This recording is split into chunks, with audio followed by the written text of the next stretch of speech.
Major funding for KPBS Evening Edition has been made possible in part by Bill Howe Family of Companies, providing San Diego with plumbing, heating, air, restoration, and flood services for over 40 years. Call 1-800-BILL-HOWE or visit BillHowe.com. And by the Conrad Prebys Foundation, Darlene Marcos Shiley, and by the following.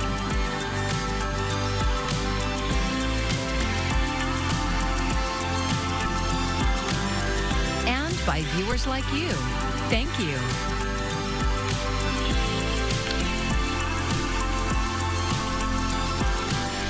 The Trump administration's pause on reciprocal tariffs ends in less than 24 hours. Thanks for joining us. I'm Elizabeth Sanchez, in for Maya Trabulsi.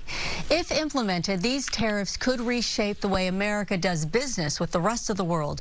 Maribel Gonzalez breaks down what goods could be impacted. Is there any wiggle room on steel and aluminum in exchange for any budge on not a lot, because if I do it for one, I have to do it for all. President Donald Trump signed multiple executive actions this week, imposing a 50% tariff on Brazil, a 50% tariff on certain copper products, and said India would have to pay a 25% reciprocal tariff and possibly a penalty at the start of August. So what do these changes mean for Americans? We'll see prices start to creep up. The move signals an escalation of the Trump administration's trade war, impacting products that are crucial components in a variety of goods like copper, which is used in electronics, machinery, and cars. Also, coffee is a good example. It's something that's not grown in the United States. While these trade talks have produced some wins for the U.S., like some overseas trading partners pledging increased investment, other countries like Canada are not playing ball. If tariffs on Canadian imports like lumber remain in place, a report from the Canadian Chamber of Commerce estimates the average cost of building a home in the U.S. could increase by an additional $14,000 by the end of 2027. And yet, all these tariffs could be changed once again inside a courtroom. The authority for them is based on the president's emergency powers, and there's a court case pending on that, and the federal circuit could decide that he doesn't have those powers, in which case he's not allowed to levy these tariffs. I'm Maribel Gonzalez, reporting. When it comes to America's largest trading partner, Mexico, President Trump announced today he's ending the existing tariffs. He's pausing higher tariffs that were set to go into effect tomorrow. That means goods from Mexico remain taxed at 25% unless they are part of the U.S.-Mexico-Canada trade deal. Mexico's President Claudia Sheinbaum says her country has the best possible agreement. Investing in Mexico remains the best option. We are in a very good position facing this new international commercial order since President Trump took office. Our strategy of keeping a cool head, composure, and firmly defending our principles has worked. President Trump says he'll be talking with Mexico over the next 90 days to sign a longer-term trade deal. More of our typical quiet pattern here as we head into tonight. Temperatures back down into the mid-60s. Of course, the clouds come in, they linger through the morning hours, and they fade away into tomorrow. Will there be any significant pattern changes in the days to come? I'll have that full forecast coming up. San Diego is getting an additional $15 million to help build more homes. This is the 6th round of funding for the Bridge to Home initiative. It offers gap financing to developers who propose projects aimed at increasing the supply of low to moderate income housing units. The city says nearly $108 million has already been committed to support 24 projects and more than 2,100 affordable homes.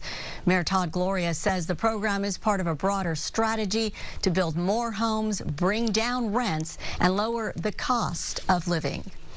The first community-owned grocery store in San Diego's South Bay is one step closer to opening. KPBS reporter Jacob Ayers spoke to some Imperial Beach residents who say they often have to travel outside their city for nutritious food options. The sign is now up outside the future location of Suncoast Market Co-op in Imperial Beach.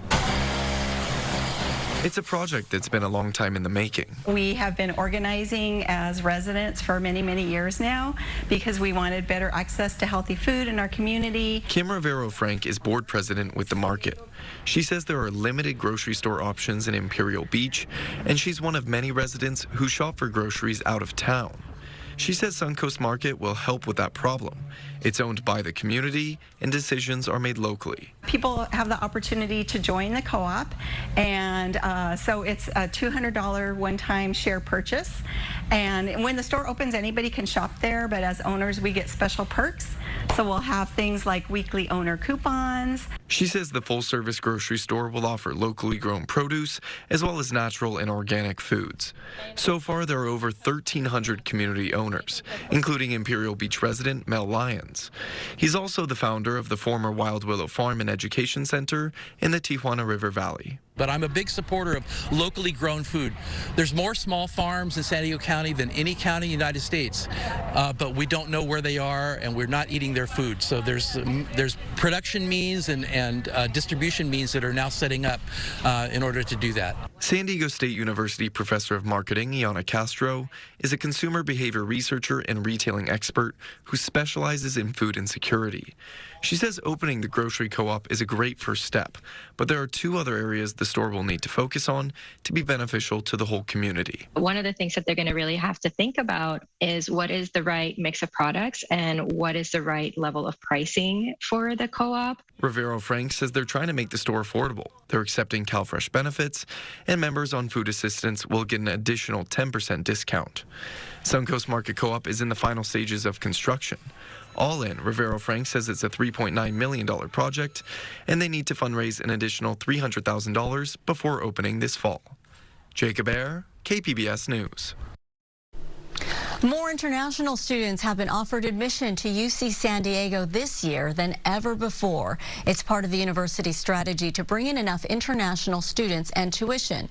KPBS education reporter Katie Anastas says the university expects recent federal policies to impact students' decisions to study here. UC San Diego has offered admission to nearly 7,500 international first-year students.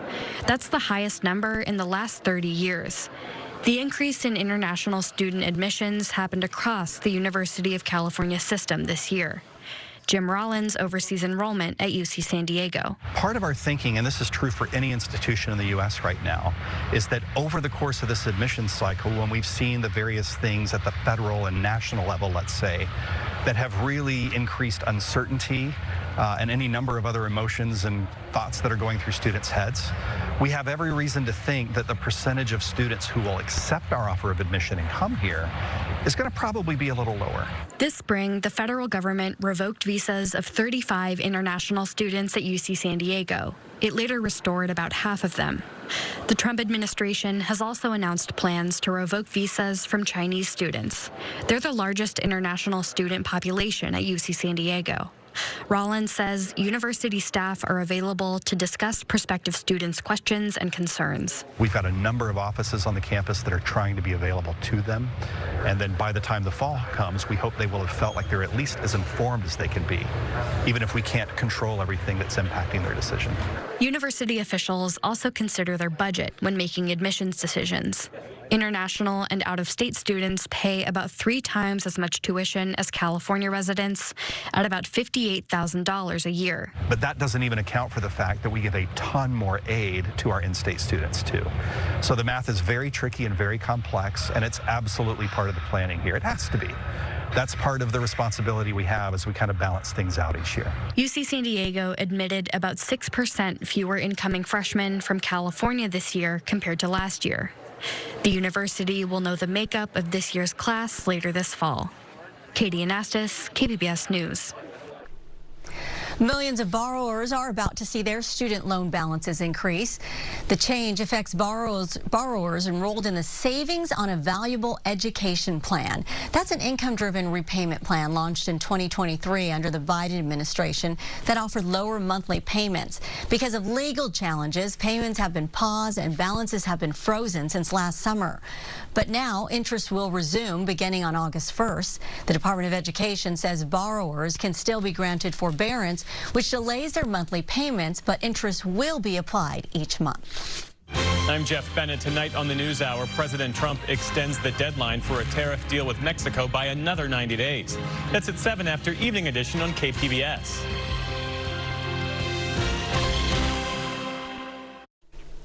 July is Fibroid Awareness Month. The goal is to educate people about uterine fibroids, their symptoms, and available treatment options. Right now, there's a push to make the designation official. As Karen Kafa tells us, it's part of a legislative package gaining steam on Capitol Hill. Janelle Henry was diagnosed with fibroids a few weeks before her 40th birthday. She didn't know what they were and says it was a confusing time. What I did realize was that it could affect my fertility and it could affect just my quality of life. And so I started studying about fibroids. Uterine fibroids are the most common non-cancerous tumor or growths in women of childbearing age. According to the Mayo Clinic, black women in the U.S. are up to 3 times more likely than white women to develop uterine fibroids. Henry learned about the different treatment options, including a hysterectomy, where doctors remove the uterus and sometimes other reproductive organs. I wanted to preserve my fertility options, and so I decided to have a myomectomy 2 years after that diagnosis. And that was a long healing process, but I had a fantastic team. Henry is the director of programs for the White Dress Project. It's a nonprofit created to support women with fibroids. We are going to be empowered by this color, and we're going to take back control of our bodies and really advocate for the things that we need to do to have the quality of life that we deserve. This month, the White Dress Project joined several other advocacy groups in Washington, D.C. for a roundtable hosted by New York Representative Yvette D. Clarke and some of her congressional colleagues. Clarke is sponsoring a uterine health legislative package and is hoping to get more support across the aisle. This is a nonpartisan issue because it affects women across the spectrum. Black women have a higher prevalence, but it doesn't mean that we're the only women that are experiencing this. Clarke and one of the bill's co-sponsors, Representative Chantel Brown of Ohio, both struggled with fibroids for years. Too many women have dealt with this in silos and in silence. And we want to break the silos and the silence and the stigma around this issue. Clarke's legislative package is comprised of 4 bills, including the Stephanie Tubbs Jones Uterine Fibroids Research and Education Act. It honors the late Congresswoman who first introduced the bill in 2001 and calls for more research funding, along with increasing education and training for medical professionals. We need a generation of OBGYNs that understand exactly what this means to women's bodies. There's also the You Fight Act, the Uterine Cancer Study Act, and the Uterine Fibroids Awareness Month resolution. In addition to lawmakers and advocacy groups, Oscar Award-winning actress Lupita Nyong'o is sharing her personal journey to help raise awareness. I think that we are making tremendous progress, normalizing the conversation. This is something that happens way too often, and it deserves to get some greater understanding around the cause, the cure, and more treatment options. In Washington, I'm Karen Kafa. Rising costs for food and medical bills are affecting our furry friends. It's one of the reasons many are ending up in animal shelters, and San Diego County is no exception. KPBS reporter John Carroll reports on the latest effort by the San Diego Humane Society to clear the shelters. These scenes at the San Diego Humane Society are now as familiar as they are heartbreaking. All 4 of the Humane Society's campuses have been overcrowded for the last 3 years, but now they're completely over capacity. We keep thinking that we're going to get a little bit of relief, but we haven't reached that point yet. The point they've reached is challenging, to say the least. It's incredibly overwhelming when you think that San Diego Humane Society has 1,900 animals in care. And so the Humane Society is making yet another push to get these beautiful creatures matched up with loving homes. The hope behind the effort is reflected in its name: Clear the Shelters. All of August, adoption fees are going to be 50% off. It doesn't matter what pet you're looking to adopt. And on Saturday, August 23rd, a deal no one who loves animals can refuse. All adoption fees are going to be waived for every single pet at San Diego Humane Society who's ready for a home. Okay, you did it. Good girl. Good job. This is Red. She's been here since March. She's really ready for a new home. She rides perfectly in the car. She's gentle. It's not just dogs and cats. Across the Humane Society's 4 campuses, there are also nearly 200 critters, including rabbits, hamsters, guinea pigs, and even mice. If you'd like to adopt or foster, but don't think you can afford it, the Humane Society wants you to know they can help in many ways, with free food and low-cost veterinary care. Anything needed to help you bring home one of the 900 animals ready for immediate adoption. Each individual souls who long to give love and to be loved. We're going to find somebody for you. Someone's going to watch. I snuck a kiss, yes. John Carroll, KPBS News. And the Rancho Coastal Humane Society in Encinitas is also joining the Clear the Shelters campaign and is waiving adoption fees on all adult pets 6 months or older for the month of August. Well, soccer is a popular sport in San Diego and Tijuana, and it can be played anywhere from stadiums to neighborhood parks. KPBS reporter Jacob Ayer takes us to one San Diego park where a soccer program is supporting refugee and immigrant kids on and off the field.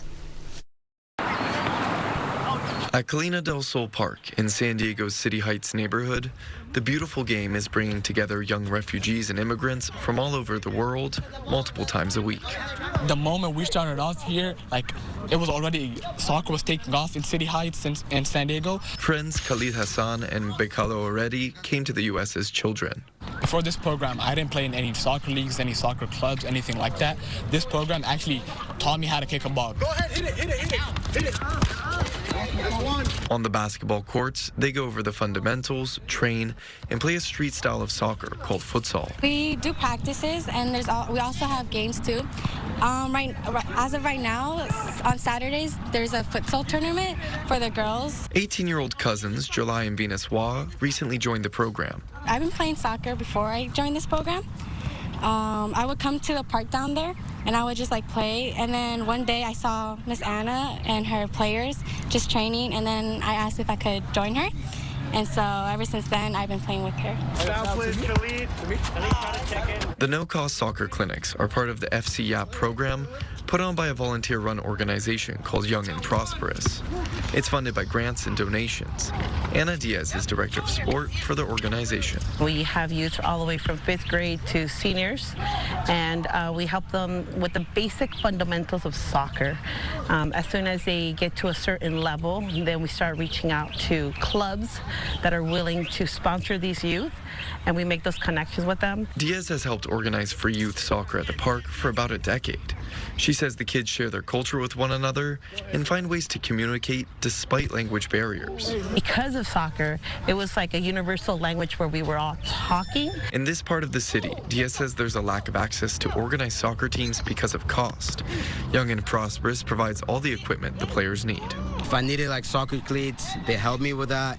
If I needed shoes, new shoes for school, they help me with that. They really help me. They'd be huge part of my life. Diaz says FCYAP offers a positive environment off the pitch too. Soccer is just the hook. It's more of mentoring. We prep them for, for college. That includes tutoring and making sure the kids are on top of their grades. Playing soccer also helps. During the fall season, I was really stressed out with college and applying and stuff.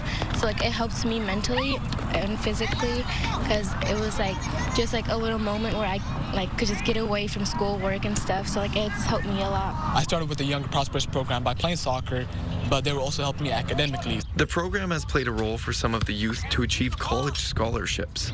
17-year-old Hassan has a full-ride academic scholarship to UC Riverside. 19-year-old Already has continued with soccer thanks to a scholarship at the Masters University. And here I am playing college soccer. Even though I didn't play at high school, I just continually working hard and listening to my coaches. FCYAP is personal for Diaz. She remembers coming from Mexico as a child and not being able to afford soccer in her Southeast San Diego neighborhood. I was in soccer as well. I also got sponsored. I also was helped a lot by people, taking me, coming and going. And where I grew up, there wasn't a lot of sports, especially for girls. And if you do want to play, you had to pay. So I think it's kind of like a way of giving back. Already and Hassan's stories are inspiring others in FC Yap. Mostly about soccer, what it taught me was the discipline part. Keep showing up. While I kept showing up. Soccer isn't for everyone, so they say now the organization has basketball and dance programs, giving more kids the same shot. The amount of opportunity they have, like all these programs, it really helps like people that are not from here, and it actually like makes those people feel at home and welcomed. Already and Hassan's success stories are bringing Diaz's story full circle. It's also bringing immigrant youth in City Heights together on a team that feels like a home away from home. Jacob Ayer, KPBS News. And Jacob produced a video series about soccer in our border region. You can watch all the episodes at kpbs.org/soccer at A La Frontera.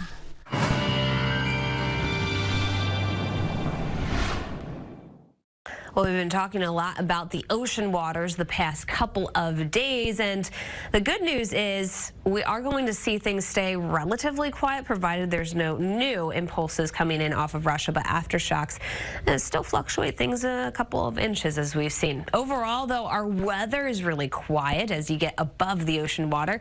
Quiet weather continues with the morning clouds, afternoon sunshine, our usual pattern here, warming into the middle of the week. So midweek next week, beyond the 5-day forecast, we're talking Wednesday, Thursday, that's when we could see those numbers start to inch up a little bit more. But I think for most of us, there's not really any significant differences. Tonight, across the area, we go to 64 in the city, 62 in Oceanside, Mount Laguna coming down to 61 for the low. The clouds come in right into the morning hours, then start to creep out as we head into the afternoon. It's all part of a very dry air mass that still takes hold here across the southwest, so fire danger, unfortunately, is a bit of a problem just because we're not getting rain, but we don't have a lot of winds either. Monsoonal flow kicks up the thunderstorms. It's Arizona on east, and even that's eastern Arizona into New Mexico and Colorado. So we are far away from any of that action, which is why, again, tomorrow, morning clouds, afternoon sunshine, staying dry, 74 in the city. As you head towards Chula Vista, we're looking at 74 for the high. Ramona coming in at 93, and Borrego Springs topping off at 108 for the afternoon, 108. Coastal communities, actually most of our communities, will notice a subtle warming trend right into Sunday. So you can see 76 as we head through tomorrow and Saturday, 77 on Sunday. Not really a big change, but at least a chance for some of those temperatures to get a little higher. You'll notice that a bit more for our inland communities. So the prominent clouds for the morning, afternoon sunshine, mid-80s tomorrow, but by Sunday we could be approaching the lower 90s. That's kind of our hotter day before trending back a little bit until middle of next week when we see that heat rebuild. For the mountain communities, though, Tuesday is actually a warmer day, and that's when we'll lead into a warmer time for Wednesday and Thursday. Desert communities, it's the 110 range. In fact, 111 for that high as we head into Sunday. For KPBS News, I'm AccuWeather meteorologist Melissa Constanzer.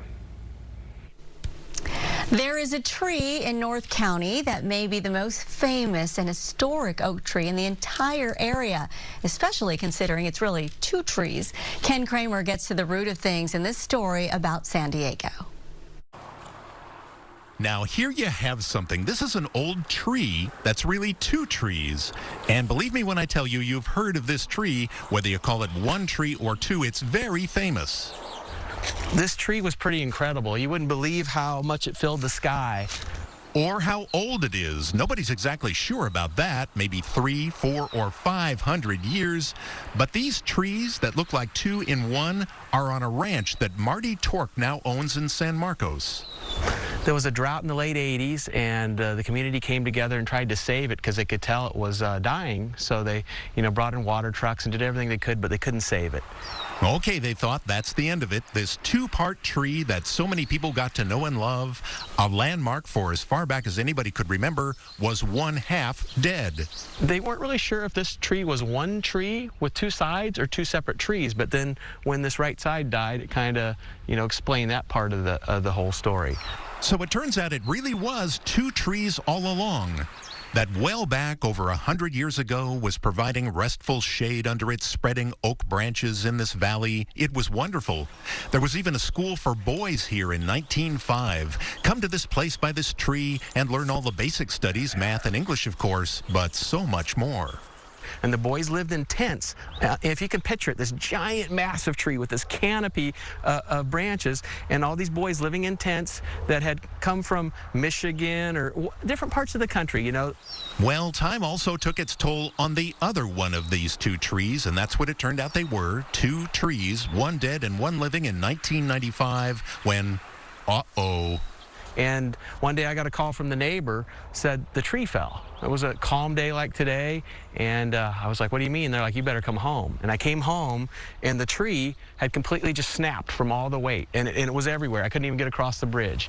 Now, both of these twin trees were done for sure. Beloved in this valley and throughout San Marcos, these trees that everybody had heard of, and you have too. City had a little ceremony to plant two new ones nearby.